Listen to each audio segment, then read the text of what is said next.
Böyle kəsir soyuq hava, gedirəm mən uzaqlara. Bir yanım getmə qal deyir, bir yanım pula salıb meyil. Getmək mənə çətin gəlir, bilirəm duanız mənimlədir. Dostlar, tanışlar, ailəm mənim, sağollaşaq mən artıq gedim. Ay gecələr apar məni, ötüb keçən illərimə. Yanımda ailəm olan o xoşbəxt günlərimə.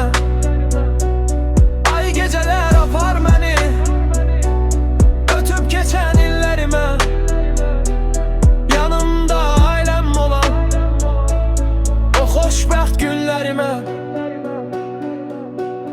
Həyatı bilmək olmur, bugün varıq, sabah yoxuq. Xoşbəxtli pulda görüb, bir gün gəlir, peşman oluruq.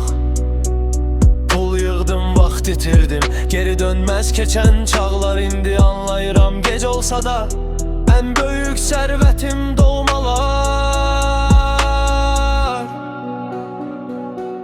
Ay gecələr apar məni, ötüb keçən illərimə. Yanımda ailəm olan o xoşbəxt günlərimə. Ay gecələr apar məni, ötüb keçən illərimə.